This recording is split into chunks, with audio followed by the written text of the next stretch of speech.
Buenas noches, Martín Tetaz. Hola, buenas noches, ¿cómo te va? Buenas noches, Martín. La primera pregunta es, ¿qué está pasando con la economía?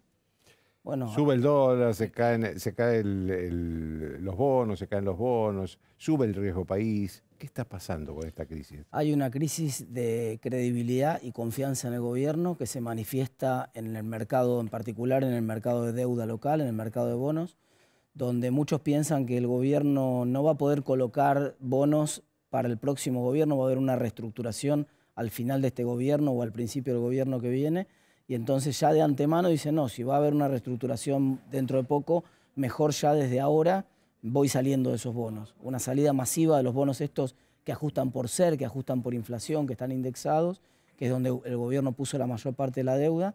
Entonces la gente empezó a huir masivamente esos bonos y ahora hay muchas dudas sobre si el gobierno va a poder cumplir su programa financiero. También hay una crisis internacional, ¿no? De caída de bonos, de caída de acciones. Eso es ¿Esto verdad. en qué medida justifica la crisis local? No, en ninguna. Es cierto que hay una crisis internacional por un fenómeno global. Vos sabés que para salir de la pandemia el mundo desarrollado emitió hasta por los codos. Esa emisión que fue hasta por los codos le generó inflación a ellos mismos también. Estados Unidos acaba de dar el dato de inflación 8,6% interanual, que para ellos es un montón. Entonces, con ese nivel de inflación, la expectativa es seguramente la Reserva Federal va a subir las tasas, seguramente la Reserva Federal va a retirar los estímulos monetarios más rápido y va a secar la plaza de dólares, en ese caso, en el lugar de ellos, y eso va a generar, obviamente, que valgan menos los activos financieros. Buena parte de la suba de los activos financieros en los últimos 2 años, acciones, bitcoins, distintos activos financieros, estuvo apuntalado en que había muchísima emisión, que desbordaba por todos lados y que se iba a los activos financieros. Si esa emisión desaparece del mapa, esa burbuja se empieza a pinchar. Decime, ¿por qué el Banco Central no puede retener dólares en los meses de mayor ingreso de dólares que tiene el país? Porque no le cree nadie. No pudo, porque ya está pasando. Porque no le cree nadie, le tratan de sacar todos los dólares que puede. Mira, el Banco Central vende dólares de 110 por una ventanilla y vos en el mercado te los pagan 200, ahora 230, hoy 236. Estamos hablando de los 200 dólares que puede salir por mes. No, te estoy hablando de los dólares que le vende a los importadores de bienes y de servicios. La cuenta de servicios del Banco Central, que nadie mira, que se mira poco acá, es una de las cuentas que se le está poniendo más roja. Es muy difícil controlar. Los empresarios que importan insumos. Yo quiero traer un recital a la Argentina, por ejemplo, un servicio. Entonces voy a contratar a una consultora internacional, que es la que tiene el contrato con, por ejemplo, una de las bandas que viene a tocar. Y entonces le tengo que pagar en dólares, obviamente. Imagínate que le llego a pagar en pesos, se ríe en 25 minutos. Le tengo que pagar en dólares. Entonces le empiezan a sacar dólares para esas cosas a Argentina, le empiezan a sacar dólares para importar cualquier servicio, que es una manera de conseguir dólares de 110, aunque ese servicio sea de dudosa justificación. Empiezan problemas de fraude, sobrefacturación de importaciones. Hay una brecha tan grande que es un negocio muy grande tratar de conseguir a cualquier precio, mejor dicho, a precio de 110, esos dólares de 110, a como dé lugar, con tal de poder venderlos a 210, 220, 230. Es decir, y todo esto que estás hablando, tanto la crisis de bonos, de dólar, ¿cómo va a repercutir en la gente, en la vida cotidiana de la gente común? Mirá, le está pegando debajo de la línea de la flotación a la clase media. Por primera vez, porque vos antes, para ser pobre en Argentina, habitualmente tenías que tener un problema de ingresos, te tenía que faltar un ingreso, quedabas desempleado, eras pobre. Tenías un empleo informal, entonces te pagaban en negro, un mal pago, eras pobre. Pero ahora el problema es que la clase media, que tiene un trabajo en blanco, remunerado, registrado, cae debajo de la línea de la pobreza porque está en 95.000 pesos la línea de la pobreza. Y tenés casi la mitad de los salarios registrados de la Argentina. Casi la mitad de los salarios registrados de la Argentina están debajo de 95.000 pesos. Hoy es clase media el que labura. Quiero decir, hoy es pobre el que labura. ¿Me entendés? El que labura, que tradicionalmente uno decía, bueno, está bien la pelea, soy clase media, media baja, me cuesta. Hoy el problema es que le está pegando debajo de la línea de la flotación a la clase media. El elemento que más influye para eso es la inflación. Centralmente es la inflación. Porque no hay un problema, si bien la economía no crea empleo registrado hace prácticamente 11 años, es un problema estructural que tenemos que resolver de manera urgente. Hoy compartía en las redes sociales un caso de una persona que por un año de trabajo le piden 40 sueldos de indemnización en una pyme. Quiero decir, en ese contexto de juicios laborales de ese tenor, ninguna pyme va a contratar a un trabajador. Entonces, nosotros ese tema lo tenemos que resolver. Pero hoy, en realidad, la tasa de desempleo, cuando vos la mirás, alguien me va a decir, bueno, pero los planes, ¿cómo los contás? Está bien, es cierto, pero la tasa de desempleo no es la tasa de desempleo del 2001. Es una tasa de desempleo de 7,5. Ponele que esté el tema de los planes, ahí será 10, 11. No es el 21% del 2001, pero sí hay un problema de inflación que no estaba en el 2001. Hoy la pobreza le pega más parejo y es un problema grave social. Porque cuando vos tenías desempleo, Menem pudo ser reelecto en el 95 con el 18,6% de desempleo. Cuando vos hablabas con la gente del equipo de Menem, en off, ellos te decían, no me importa porque yo no necesito el 100% de los votos para ganar. 18,6% de desempleo es un lujo que me puedo dar. Pero cuando vos tenés inflación, la inflación es más democrática. Le pega a todo el mundo por igual. No importa si vos tenés ingresos más altos, más. Por supuesto le pega más a los más pobres. No, y a los que tienen ingresos fijos. Claro. Pero quiero decir, nadie se salva, salvo que vos tengas un ingreso dolarizado o algún otro tipo de cosas. Le pega a todo el mundo, a los ingresos bajos, a los ingresos medios y a los ingresos altos. No se salva a nadie de la inflación. Ahora, ¿cuánto imaginás la inflación para este año? Lo que pasa es que la economía argentina es muy inestable y nadie tiene la menor idea de qué puede pasar con una economía que es tan inestable. Entonces, es muy difícil proyectar a fin de año esta situación. Si siguiéramos en sendero como venimos, en piloto automático como venimos, vamos a terminar alrededor de entre 70 y 75%. Pero ¿quién te hace? Digamos, yo cruzo los dedos, toco madera. Digamos, el gobierno está yendo muy rápido en la inflación, sin modificar el tipo de cambio y sin que haya una crisis política de magnitud. ¿Qué te quiero decir? ¿Vos me podés asegurar que no hay una renuncia al presidente antes de fin de año? No. Bueno, imagínate lo que pasa en Argentina. ¿Vos lo podés asegurar? Tampoco, por supuesto. Espero que no. Yo realmente creo que no. Realmente no quiero generar una expectativa con esto. Realmente creo que no va a pasar. No quiero que pase tampoco. Y creo que no va a pasar porque está gobernando el peronismo. Creo que no va a pasar. Pero dicho eso, en Argentina ha pasado y es una posibilidad.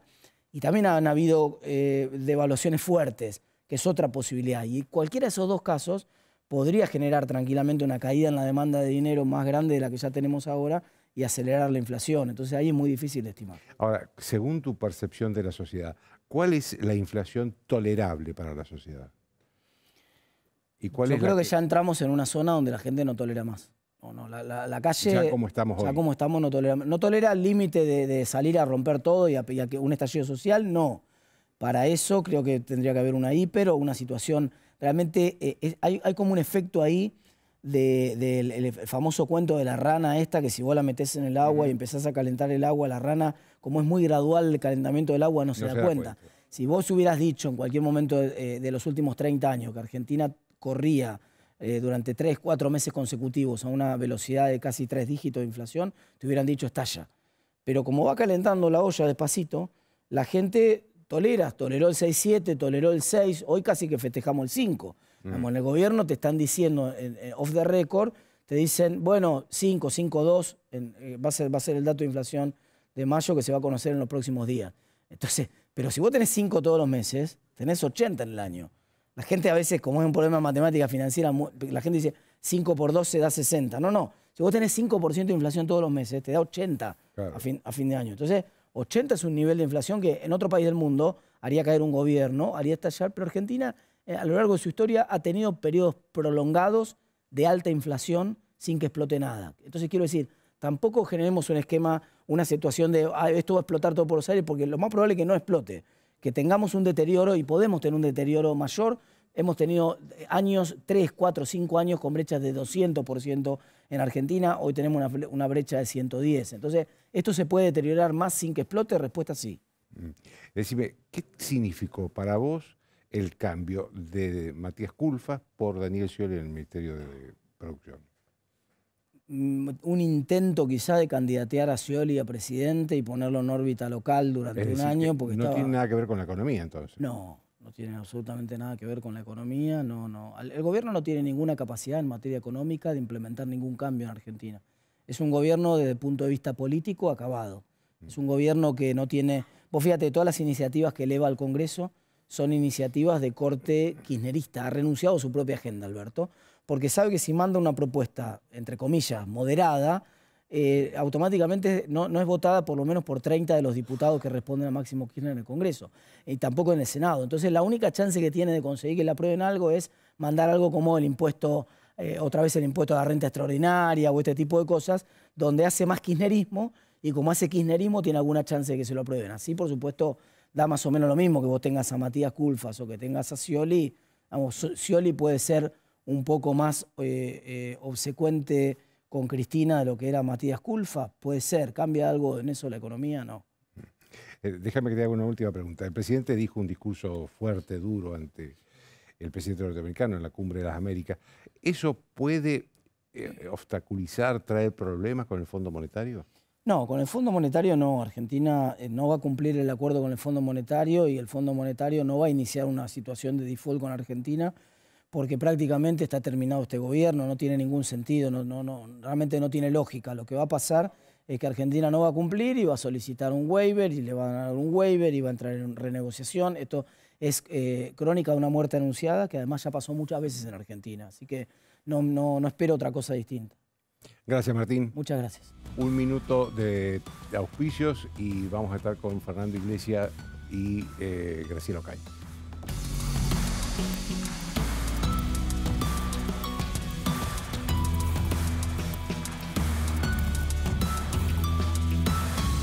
Auspician desde el llano.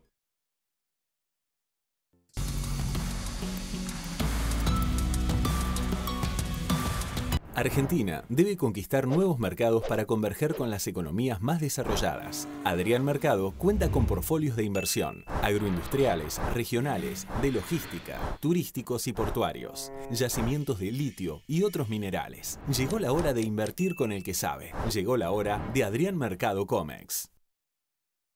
Banco Ciudad te quiere ver crecer.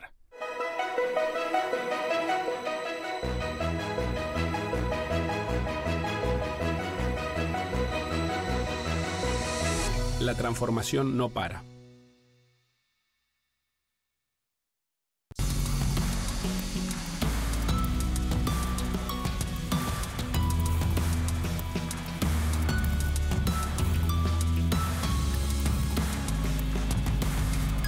Es linda la palabra plenitud, ¿verdad?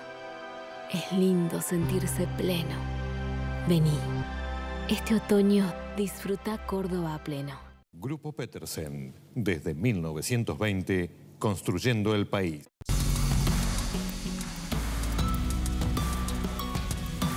Todo lo que hicimos en la costa lo hicimos porque nos escuchamos y trabajamos en equipo. Vos, que querés vivir en un lugar que te encante, y nosotros que lo estamos haciendo. Y así funciona. Juntos hacemos más y disfrutamos más de la costa.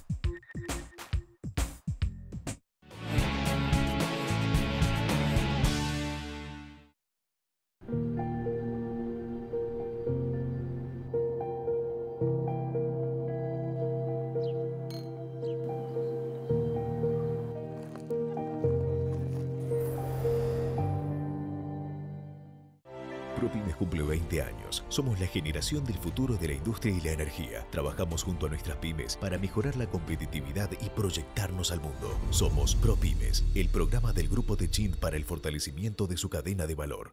Todos sabemos lo que representa para la logística de una empresa una flota moderna de vehículos. Por eso, a la hora de renovar el parque automotor, piense en el especialista. Adrián Mercado, Subastas Online. ¿Qué es Tigre para vos? Es mi vida. Mi vida. Tigre es mi vida. Cumplimos años y lo que nos impulsa a mejorar es saber que todo lo que hacemos es para cumplir siempre con vos. OSPE, 25 años dedicados a cuidarte.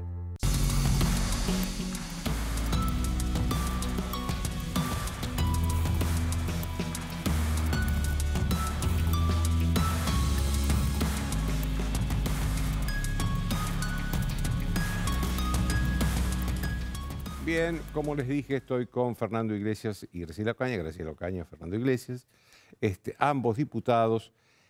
Graciela, vos que estuviste más encima de este tema, te quería preguntar, y a los dos también, después a Fernando, la opinión sobre este avión venezolano que apareció en Ezeiza, que antes había aparecido en Córdoba, que antes también había pasado por Ezeiza. ¿Cuál es la opinión? Y me parece que acá es un hecho muy grave, Joaquín, primero, ¿no? Porque los argentinos recordamos los atentados que tuvimos y que tuvo su origen en Irán, ¿no? Y acá se está hablando de un grupo terrorista, o por lo menos se sospecha que el piloto de la nave pertenecía, de acuerdo a la información de inteligencia, a uno de los grupos terroristas que incluso está declarado de tal forma por los Estados Unidos y por Israel. Yo creo que es un hecho muy grave y acá los funcionarios del gobierno tienen que dar muchas explicaciones y hasta el momento no han dado ninguna. Desde el ministro de Justicia, de Seguridad, Aníbal Fernández, el ministro de Interior, nosotros lo hemos convocado para que venga a dar explicaciones al Congreso, porque por un lado, por ejemplo, Aníbal Fernández dijo a la mañana o dio a entender de que sabían de quién se trataba, después negó que había declarado esto. Yo creo que acá hay bastantes explicaciones. El gobierno paraguayo dice que avisó a la Argentina de este extraño avión que uno de los... Bueno, pero aterrizó en territorio paraguayo, estuvo en Ciudad del Este. Justamente después de eso, de ese aterrizaje y de esa ida, el gobierno paraguayo avisó a todos los gobiernos de la región, entre ellos Argentina. Parece ser que en el gobierno argentino nadie se enteró, no sabemos qué hace... Estaban ocupados con el perro Coco. Con el perro Coco, por supuesto. No tenía la antirrábica. Al perro Coco no lo dejan entrar, pero dejamos entrar a los terroristas. Es gracioso, pero en realidad es grave porque, vuelvo a decir, Argentina sufrió en la década del 90 2 atentados y en el 2015 el asesinato del fiscal justamente antes de hacer la acusación, exactamente, por el encubrimiento de esos atentados. Entonces, a mí me parece que son cosas que tienen que quedar claro porque es un tema muy, muy grave que Argentina no haya detectado esta actividad porque el avión entró y salió de la Argentina. Después volvió porque Uruguay se negó a que utilizara el cielo uruguayo, el territorio uruguayo para volar. Entonces volvió a la Argentina y ahí tomamos todos un poco, a partir de una denuncia incluso del diputado Milman, de nuestro espacio, que presentó el tema el viernes. Yo creo que ahí empezó a tomar conocimiento, pero hasta le habían dado la documentación, Joaquín. Son hechos que acá tienen que venir varios funcionarios a explicar todo este asunto del avión. Fernando, ¿cómo afecta esto al país?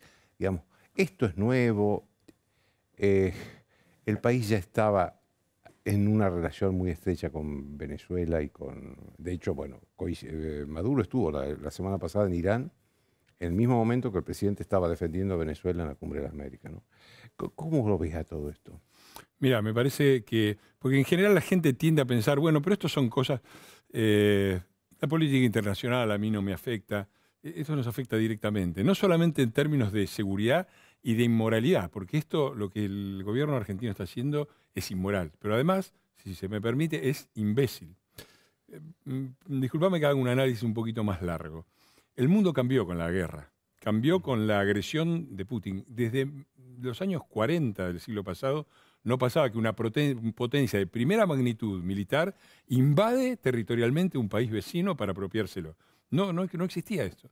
Y esto cambia completamente. El mundo va a una nueva configuración en la cual claramente Argentina nos crea una enorme oportunidad. Porque ¿qué es lo que pasa? Estados Unidos, la Unión Europea, los países avanzados, se dan cuenta que estaban basados en cadenas de aprovisionamiento, sobre todo de combustibles, de alimentos, de minerales, completamente inafidables, en las cuales no podías, no podés depender de Rusia con el gas, por ejemplo. En Estados Unidos hubo un episodio extraordinario. Una empresa de automóviles compró 2.000 lavarropas o algo así para sacarle los chips, para poder entregar los autos que tenían encargados, tiró los lavarropas. O sea, hay un problema de lo que se llama supply chain, cadenas de aprovisionamiento enorme, que para Argentina es una extraordinaria oportunidad, porque la Argentina tiene tiene combustibles, tiene producción alimentaria de alimentos y industria de alimentos de alto nivel, y tiene también una oportunidad enorme en minería que no está aprovechando. Entonces, esta es una oportunidad como en la Argentina no se le... Ahora, ¿crees que este gobierno lo puede aprovechar? Este gobierno eso? está haciendo todo lo contrario. Se sientan con Putin y dicen la puerta abierta a América Latina, le dicen a Putin. Maduro nos felicita desde Irán mientras el avión de los iraníes entra acá. Esto es una locura absoluta. El presidente va a la cumbre de las Américas a hablar, no en nombre de los argentinos, que es el presidente de todos los argentinos, va a hablar en nombre de Venezuela y de Cuba. Entonces, esto es un delirio absoluto que además nos va a hacer perder una oportunidad enorme de desarrollo en el futuro, porque el mundo se va a reordenar. La Argentina va a tener una enorme oportunidad y la vamos a terminar también desaprovechando. Y eso recuerda algo que nos pasó. Y te doy un ejemplo rápido. En 1945, Argentina era el 8º país más rico del mundo. Y nuestro PBI per cápita era 4 veces el de Brasil. Y nuestro desastre empezó justamente con una mala interpretación. Perón creía que se venía la Tercera Guerra Mundial y fue a la autarquía. Perón creía, después de que todo más o menos se enderezó, bueno, la entrada de los nazis nos puso en alerta roja y en contra de la mayor parte de los países de potencia democrática. Y además, cuando Perón quiso restablecer una alianza, primero confió más en Inglaterra. ¿Qué país hizo bien las cosas? Brasil. Crecieron 4 veces más que nosotros. Si vos no tenés una visión clara del ámbito global en que te mueves, sobre todo en esta época en que la globalización es determinante, navegás a oscuras y te pones justamente en donde no tenés que estar. ¿Vamos a estar bajo qué? ¿Bajo la influencia de Rusia? ¿Bajo la influencia de China? Ahí, bajo la presencia de Irán y Venezuela, o vamos a ir a una alianza con las grandes potencias mundiales democráticas que nos necesitan desde el punto de vista económico y que nos pueden dar justamente una oportunidad en lo que no tenemos. Y hoy estamos, lo que decía Martín, hay un problema enorme en el medio de la cosecha con la soja a 650, estamos tecleando porque no tenemos dólares. ¿Y cómo los podemos tener en corto plazo? Combustibles, alimentos, minerales. Eso lo estamos tirando por la ventana. Graciela, el presidente de la DAIA, Jorge Noplovich, dijo que en ese avión podía haber otros cargamentos que no se conocían. ¿Vos tenés esta sospecha también? Bueno, habría que analizar qué pasó con el avión desde que llegó, el momento que llegó.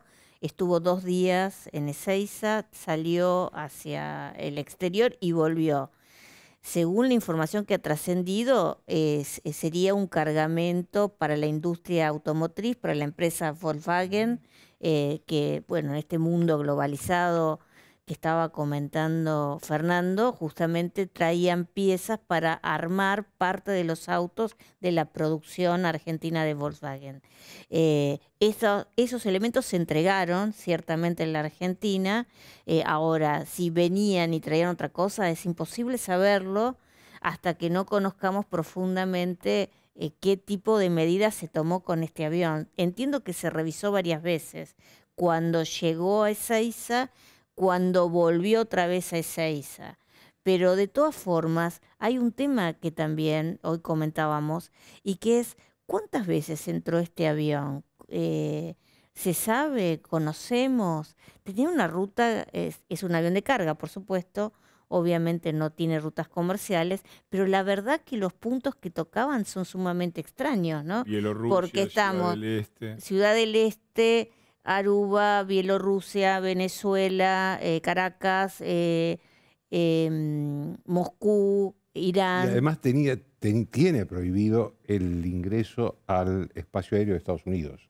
Así es. Con lo cual es muy raro que una empresa de autopartes argentina haya contratado esta empresa de transporte, ¿no? Lo que dice la empresa Volkswagen es que ellos, digamos, en esta matriz mundial que tienen, la fábrica está en México, el avión provenía de ahí, y ahí habían contratado a través de esa tercerización que hay de todo lo que es logística, a esta compañía. Es sumamente extraño porque también entiendo que la compañía que estaba en México era una compañía americana. Entonces parece extraño que contratara este tipo de vuelos. Pero bueno, más allá de eso y de las razones de la empresa comercial, yo creo que hay que poner foco sobre cómo entró este avión acá, qué avisos habían dado a Argentina y por qué Argentina no lo detuvo cuando llegó a Ezeiza el 6 de junio, exactamente, y se dejó que saliera del país. ¿Por qué? ¿Qué intervención tuvo Migraciones sobre las personas que estaban allí? Si aparte de retirarle los pasaportes hubo un intento de identificar a estas personas, si eran realmente las personas que decían los pasaportes. Creo que hay muchas cosas que tienen que venir a responder los funcionarios del gobierno, incluso el jefe de gabinete, que desde que asumió hace 9 meses nunca vino a la Cámara de Diputados de la Nación. Fernando, un tema que ustedes trataron, los diputados, la semana pasada, que es el tema de la boleta única, que tiene obviamente que tener, ustedes ya lo aprobaron en diputados, pero tiene que tener la aprobación del Senado. Esto es muy importante, pues se trata de mejorar un poco el sistema electoral argentino, ¿no? Ahora, la información que llega del Senado es que Cristina Kirchner decidió planchar, meterlo en un cajón y olvidarse de este tema. ¿Qué se puede hacer para cambiar esa decisión? Bueno, es difícil porque ellos no tienen un dominio automático, perdieron la mayoría automática, pero siguen siendo muy poderosos. Inclusive en diputados a nosotros muchas veces es muy difícil porque tampoco nosotros somos mayoría, entonces hay todo un sector en el medio con el cual tenemos que tratar, y los gobiernos siempre tienen herramientas de convicción a través de los gobernadores muy poderosas para direccionar el voto. Yo creo que hoy como estamos en el Senado, no sale del Senado, así como estamos. Pero también yo he formado parte en aquel momento de la diputada de la coalición cívica de cuando fue la 125. Nosotros, la 125 fue una cosa increíble porque el día anterior nosotros teníamos los votos para voltear la 125 en diputados. A la noche, entre gallos y medianoche, a la mañana no teníamos más los votos y perdimos por poco. Y fue al Senado donde teóricamente, en diputados teóricamente íbamos a ganar, perdimos. En el Senado íbamos a perder y ganamos. Y ganamos por algo que yo creo que tiene que ser ahora, que tiene que haber una enorme presión de la sociedad civil, de los ciudadanos, porque esto es una bandera que es de todos. Es una vergüenza que el peronismo que llegó, según ellos, a acabar con el fraude patriótico conservador, se han transformado en el Partido Conservador de la Argentina. Vinieron a acabar con los feudos del norte y las provincias que gobernaba el Partido Conservador en el norte, las gobiernan todas ellas, los Gildo Infran, los Capitanil, todos los de ellos. Vinieron a acabar con el fraude patriótico y este elemento, que es la boleta única, justamente quiere acabar con el fraude. No porque las elecciones hayan sido fraudulentas y haya ganado alguien que no tenía que ganar, pero sí que ha habido fraude y que hay fraude permanentemente y que la boleta única es un instrumento para limitar eso en lo posible, para facilitarle al ciudadano, para terminar con el encadenamiento típico de la lista sábana, que es vos votás por el presidente y te llevás la lista de diputados pegada. Todo eso es una mejora. Ellos mismos lo saben. Muchos de los diputados que votaron en contra el otro día en diputados habían votado a favor en la legislatura de la Ciudad de Buenos Aires cuando eran legisladores de la Ciudad de Buenos Aires, a favor de la boleta única. Muchos de los senadores han presentado proyectos ellos personalmente de boleta única y ahora se preparan para votar en contra. Yo les pido que está bien que estén donde estén, pero que mantengan un poquito la dignidad. Yo en ese sentido soy un poco más optimista porque nosotros hicimos un trabajo, Joaquín, auspiciado por organizaciones de la sociedad civil, donde 23 diputados y senadores trabajamos durante varios meses, estudiamos todos los proyectos, tratamos de lograr un consenso para construir un proyecto que fue la base sobre el cual se aprobó la media sanción de diputados. Y ese mismo proyecto que presentamos de todas las bancadas, socialismo, radicalismo, PRO, nuestro partido, la coalición cívica, incluso la gente de Córdoba y el Frente de Todos. Ese mismo proyecto se replicó en el Senado con la firma de Esteban Bullrich y del senador Snopek, que es el presidente de la Comisión de Asuntos Constitucionales y es peronista del Frente de Todos, pero a su vez trabajó también junto a otros senadores y creo que es posible llegar a acuerdos, porque a mí me parece que es importante esta construcción que hicimos entre todos, con el apoyo de la sociedad civil que hoy nos está mirando. Entonces, tenemos que exigir, como nosotros emplazamos en la Cámara de Diputados, en el Senado es otro mecanismo, pero también construir esta mayoría, y no estamos tan lejos. Por supuesto, la Constitución exige una mayoría especial para este tipo de leyes, pero bueno, habrá que trabajar en buscar los consensos.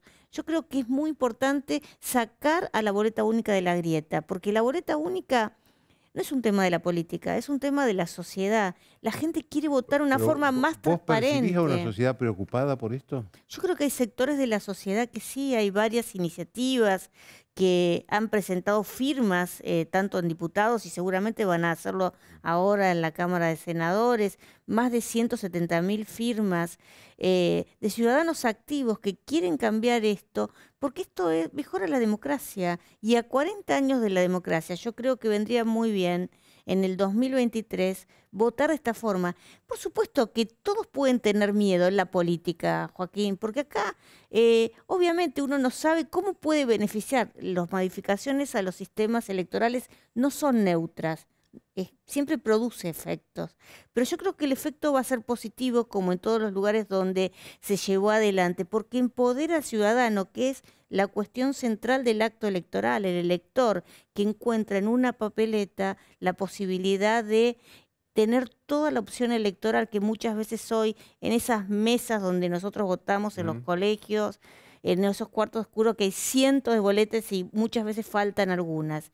Y fundamentalmente le da la posibilidad de fácilmente, como decía Iglesias, de marcar y decir y terminar con el efecto arrastre, que muchas veces la política tiene miedo de terminar. Ese efecto de poder votar a un partido para diputado, otro para presidente y otro para senador. Y también tiene la opción de votar la boleta completa, como es actualmente. Entonces, eso es fundamental. Hay que facilitarlo. Obliga a todos los partidos a presentar los mejores candidatos. Exacto. Porque si vos, para votar presidente de un partido y diputados y senadores del otro, tenés que ir con la tijera, cortar y qué sé yo, eso funciona poco y es una minoría. Pero si vos ponés una cruz para el presidente y decís, bueno, no, pero los diputados son mejores los de este partido y los senadores son mejores los de esto, tenés mucha mayor facilidad.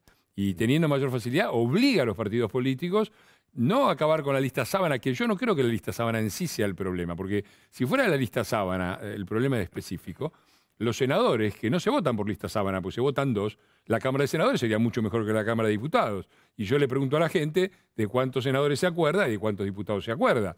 Ese no es exactamente el problema. El problema peor es tener que cuando vos metés una boleta, votás el presidente y el 80% vota por el presidente y se lleva puesto. Entonces ponés cualquiera en diputados, ponés cualquiera en senadores y después nos quejamos con razón de que la haga dirigir, que hay diputados y senadores que en realidad nos avergüenza. Pero ojalá, yo le doy, ojalá tenga razón Graciela. Mirá, con que todos los que presentaron un proyecto a favor de la boleta única voten a favor, ya estamos.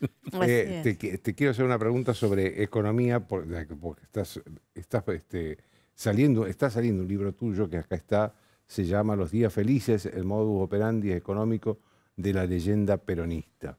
Y te quería preguntar, ¿cómo ves, y que además tiene prólogo de Lori Sanata, habiendo estudiado la leyenda peronista en economía, ¿cómo ves este momento económico? Bueno, desde parte de alguien que no es un economista como vos, ¿no? Sí, es la reducción al absurdo de lo anterior. ¿Cuál es la tesis central del libro? El peronismo, con diferentes métodos, con mayor o menor autoritarismo, de manera neoliberal, hizo siempre lo mismo. Tomaron recursos extraordinarios que estaban disponibles por un periodo corto de tiempo, endeudamiento con Menem, términos de intercambio, el final de la guerra y el Banco Central lleno de oro con Perón, los commodities y la soja con Kirchner. Eso que era extraordinario, que era para un momento, lo utilizaron para alimentar el consumo y crear los días más felices y crear la leyenda de los días más felices. Y después arreglate. En vez de ponerlo en el consumo, pero también en la educación, en la infraestructura, en el desarrollo del país, lo metieron todo en el consumo. Y lograron los días más felices. Claro, yo agarro la tarjeta, me voy a pasear por el mundo, la reviento y tengo los días más felices. Después hay que pagarlo. Después tenés que pagar. Después hay que pagarlo. Y ahí venían los días más infelices. Y venía la segunda parte del relato, de que siempre los días más infelices eran por culpa de la oposición, del agio, de los medios hegemónicos, de los formadores de precios y no sé qué. Los días más infelices también fueron peronistas. Los dos ajustes socioeconómicos más grandes de la historia argentina fueron 1975, el Rodrigazo, y el 2002 de Duhalde. Y no subió un poco la pobreza. Con el Rodrigazo se triplicó la pobreza en pocos años, y con Duhalde en un solo año 50% más de pobres y el doble de indigentes, gente que no podía comer. Eso está en las cifras, está todo mostrado. Entonces, esa es la tesis central. Ellos han sido extraordinariamente hábiles en crear esos días más felices, de gran fiesta, de reventar la tarjeta, y después la hemos tenido que pagar. A veces ellos también. ¿Y esto? ¿Esto que está pasando Y ahora? este gobierno es la figura tragicómica de esa. Porque este es el primer gobierno peronista que no tiene plata, ¿eh? Este es el primer, es una cosa muy interesante. ¿Por qué? Porque desde el punto de vista de los términos de intercambio, otra vez estamos en una fiesta. Es decir, vos ves los términos de intercambio, la Argentina ha llegado al nivel 150 sobre el 100 básico, es decir, una situación de que te entra plata. A este gobierno, sin ir más lejos, en estos 2 años le han entrado 20.000 millones de dólares extras de diferencia de precios. O sea, con la misma producción y la misma exportación, 20.000 millones de dólares más, sin lo cual ya hubiera volado por el aire todo. Y a pesar de eso, estamos como estamos. Y estamos como estamos porque claramente la otra parte de los días más felices es que revientan los activos. Reventaron las reservas del Banco Central, Perón. Cristina reventó las reservas del Banco Central. Entonces, este gobierno reventó los 4 colchones que le dejó Cambiemos. Cambiemos le dejó equilibrio fiscal, 0,5 de déficit primario, pum, ya andamos por el 3, por el 4, una locura.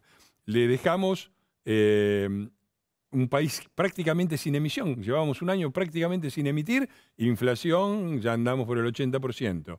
Le dejamos superávit energético, estábamos empezando la misma planta que servía para traer el gas licuado, estábamos ya para exportar.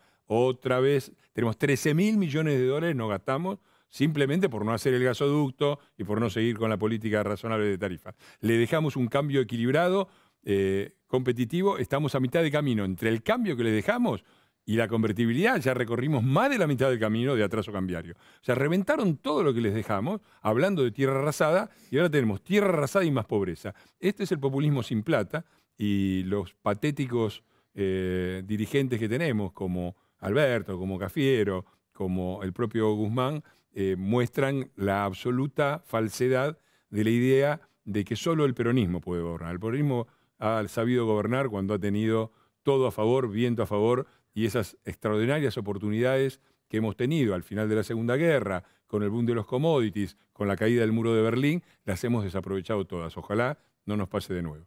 Graciela, hay una imagen de que hay demasiadas peleas en Juntos por el Cambio. ¿Esto es así? Yo creo que hay, sí, yo creo que hay, digamos, por ahí miradas, visiones. No hay que olvidar que Juntos por el Cambio es una fuerza política que está compuesta por dirigentes políticos que venimos de distintas historias, con distintas tradiciones políticas, pero nos une los valores y la voluntad del cambio en Argentina. Nosotros sabemos que la sociedad, ¿sabes lo que te dice? Lo primero que te dice la gente cuando te dice, no se peleen, porque son ustedes nuestra esperanza para poder llevar adelante los cambios que se necesitan. Pues, pero no hay demasiadas y nosotros peleas. tenemos no hay más esa peleas idea. que las necesarias. No sé, hay a veces miradas distintas, de posicionamientos, pero yo creo que todos los dirigentes de Juntos por el Cambio tienen algo claro, y es que si sacan los pies del plato van a pagar un alto costo por hacerlo en votos. Y creo que eso es, te diré, lo más importante para lograr algo que disuada de poder romper Juntos por el Cambio. Bueno, a ver, ayer Facundo Manes lo criticó al gobierno de Juntos por el Cambio. Habló de todo el periodo en materia educativa. ¿A vos qué te produce eso? Mira, en toda campaña política, el que va perdiendo critica al que va ganando, ¿no? Y con todo respeto por los correligionarios, nuestro gobierno de Cambiemos salió de una interna en la cual Macri ganó muy ampliamente con respecto al radicalismo y la coalición cívica. A mí me parece, dicho esto, con simpatía, el otro día en la sesión se acercó Facundo, me saludó, me dijo, tomemos un café, tenemos mucho para hablar. Digo, a mí me parece que no está pasando nada grave. Es decir, que si esto pasara, agarrar, no sé, el Partido Demócrata y la polémica entre Sanders y Hillary Clinton o Sanders y Biden. Nada que nosotros no nos decimos cosas más graves que esto. Al lado de estos señores, digo, ¿no? Que se acusan de criminales, digo, las cosas que ha dicho el presidente de la presidenta de Massa, Massa de los demás. Bueno, nada de esa magnitud, ni muchísimo menos. No le hemos dicho a nadie ni mequetrefe, ni ocupa, ni inútil, ni todas las cosas. Ahora, yo creo que el problema está sobredimensionado y es razonable, porque la gente, como decía Graciela, está muy preocupada. Vos ves este gobierno y decís, esto es un desastre. Entonces, cosas que tendrían que pasar el año que viene, que es la discusión sobre las candidaturas y los roces que inevitablemente en cualquier alianza política diversa como es la nuestra suceden, empiezan a tomar una magnitud y empiezan a tener el foco y todo el mundo está mirando ahí y se van a pelear, no se van a pelear, sí que Milei no, que si viene Massa, todo que en el fondo me parece que no tiene demasiada sustancia. Creo que todos estamos absolutamente conscientes de la responsabilidad histórica que tenemos. Yo creo que los tanos usan una frase que me gusta mucho, que es última spiaggia, la última playa. 2023, última spiaggia. Si no la enderezamos ahora, yo no sé cómo se va a recuperar la Argentina. Y creo que ese sentido de responsabilidad creo que lo tenemos todos. No creo que nadie vaya a romper. Y después decidiremos en una interna, los ciudadanos tienen que estar tranquilos, porque primero van a tener la oportunidad en las PASO de elegir qué tipo de oposición a este gobierno vergonzoso quieren. Y después van a tener la oportunidad de votarla. Entonces hay que estar un poquito más tranquilos y tomar esto como lo que es. Somos seres humanos, algunos se va de boca, algunos pasan estas cosas, no está pasando nada grave, vamos a estar unidos, vamos a llegar al gobierno y yo tengo mucha fe de que la vamos a dar vuelta. Gracias a los dos. No, gracias por la invitación. Una pausa y yo voy a hablar también sobre el avión después de la pausa.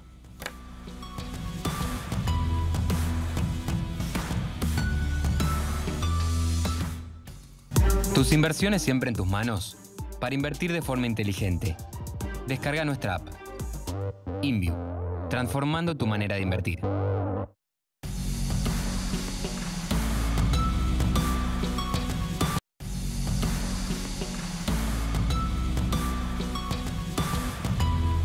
Bien, la semana pasada el presidente estuvo con Nicolás Maduro, el presidente de Venezuela estuvo con el presidente de Irán en Teherán, en la capital de Irán. Fue en los mismos días que el presidente nuestro, Alberto Fernández, estaba en Los Ángeles, en California, criticando duramente al presidente norteamericano, a Biden, mientras se callaba sobre Maduro y se callaba también sobre, digamos, Cuba, Nicaragua. Estos son los datos objetivos que rodean a este avión fantasma lleno de misterios que apareció de pronto en Ezeiza, que tiene muchas cosas raras, ¿no? La primera cosa rara es que se trata de un avión de carga que traía 19 personas. Los aviones de carga generalmente no llevan más de 6 o 7 tripulantes. Estos traía 19 personas, 14 venezolanos y 5 iraníes. Primera cosa rara que no tiene explicación. ¿Por qué tanta gente en un avión de carga? Más raro es aún el trayecto del avión, porque el avión venía de Caracas a Ezeiza, pero hizo una escala en Punta del Este, en Ciudad del Este, en Paraguay. En Ciudad del Este no se sabe para qué, después se dijo que era para levantar una carga de cigarrillos de contrabando, porque Ciudad del Este es cigarrillo de contrabando. Lo cierto es que Ciudad del Este está considerada por muchas organizaciones internacionales como un lugar donde hay células de Hezbollah. Hezbollah es un grupo terrorista, también considerado como tal por muchas organizaciones internacionales, que además está acusada por la justicia argentina, acusado este grupo terrorista Hezbollah por la justicia argentina de ser el grupo que voló la AMIA el 18 de junio de 1994. Pero ese día había niebla y el avión no aterrizó en Ezeiza, sino que aterrizó en Córdoba. Esto es cierto. En las últimas 3 o 4 semanas hubo muchos días de niebla en Ezeiza y los aviones tenían que ir a Montevideo, a Rosario, a Córdoba, los aviones que venían del exterior, porque no podían aterrizar en Ezeiza. Hasta que se despejaba la niebla y podían aterrizar. Esto pasó con este avión que aterrizó en Córdoba y después aterriza en Ezeiza. Esto fue el lunes pasado, el lunes 6 de junio. El avión después está 48 horas y decide volver a Caracas, pero cosa sorprendente, poco tiempo después de salir de Ezeiza hacia Caracas, vuelve y ahí intenta aterrizar en Montevideo. Las autoridades uruguayas le niegan el ingreso al espacio aéreo uruguayo, no bien le pide autorización.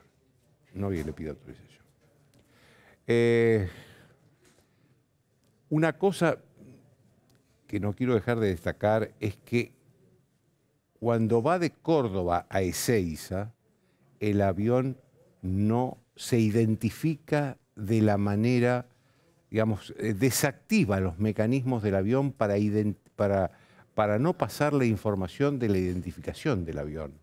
Es decir, que aterrizó, y esto es una denuncia del diputado Milman, aterrizó en Ezeiza sin que supieran de qué avión se trataba. Por supuesto que le dieron autorización para aterrizar, pero no exactamente de qué avión era. Cosa que es muy rara porque en el mundo, en todos los aeropuertos del mundo y también los de acá, los aviones tienen que identificarse antes de que lo autoricen a aterrizar. Acá lo autorizaron a aterrizar sin saber qué avión era. A todas luces, entonces, este avión, en tales condiciones de anonimato, para llegarlo de alguna manera, esconde algo, pero no sabemos qué. No sabemos si esconde personas, si esconde elementos, no sabemos qué. Ahora, a mí me llama la atención que Uruguay haya rechazado el ingreso de ese avión a su espacio aéreo, no bien se lo pidió el avión. A mí me llama mucho la atención. Según la información que circula, los tripulantes iraníes tendrían alguna vinculación con una fuerza que se llama Quds, que es una rama de la Guardia Revolucionaria Islámica de Irán, considerada grupo terrorista, por ejemplo, por Estados Unidos e Israel. Uno de los terroristas, esta es una información de analistas internacionales que están en el extranjero, no acá en el país, uno de los tripulantes iraníes estaría vinculado a una empresa de transporte aéreo iraní que negociaba mucho con el tráfico de armas, sobre todo entre grupos terroristas. Esto es lo que dicen los analistas internacionales. El avión fue hasta enero propiedad del gobierno de Irán y en enero pasó a ser propiedad del gobierno de Venezuela. Pero ojo, la compañía que asegura ese avión sigue siendo de Irán. Es decir, que hay lazos todavía entre el avión y el gobierno de Irán.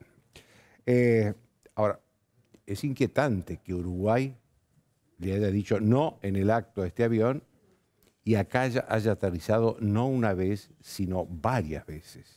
Varias veces. Otra cosa rara es que la policía de los aeropuertos dijo que hubo transporte de autopartes para una industria automotriz. Que se habló, acá habló Graciela Ocaña de Volkswagen. En realidad ellos traían para una autopartista proveedora de Volkswagen, no para Volkswagen. Ojo, para una autopartista que además se extraña un poco que haya contratado a una empresa venezolana, a una empresa de avión venezolana con vínculos con Irán, que no puede, por ejemplo, este avión no puede volar, tiene prohibido el ingreso en el espacio aéreo de Estados Unidos, cuando hay muchas empresas de transporte en el mundo que pueden circular por todas partes del mundo. Llama la atención. Pero vuelvo a repetir, esto no es que venían estos repuestos, no venían directamente para Volkswagen, sino para una autopartista proveedora de Volkswagen. El presidente de la DAIA, Jorge Noplovich, hizo hoy una denuncia penal y le pidió a la justicia que prohíba la salida del avión y de los tripulantes hasta que esto no se esclarezca perfectamente. Y a mí esto me parece importante. No puede salir ese avión, ni los iraníes, sin que se establezca quiénes son los iraníes y exactamente por qué este avión se movió de manera tan sospechosa. Tan sospechosa. Repito, acá lo que hay que tener en cuenta es que un país como Uruguay, en el acto, le negó el ingreso al espacio aéreo. Y nosotros le permitimos aterrizar 3 veces en el país. 1 en Córdoba, 2 en Ezeiza. ¿Qué saben los uruguayos y qué no sabe el gobierno argentino? No lo sé. O qué es lo que el gobierno argentino no quiere saber. Ahora, el gobierno argentino es el gobierno de un país donde hubo 2 atentados terroristas internacionales, criminales, de una atrocidad enorme, el que voló la Embajada de Israel primero y el que voló la AMIA después en el 94. El gobierno de un país así no puede darse el lujo de callar. Tiene que dar explicaciones, debe dar explicaciones. Una pausa y volvemos.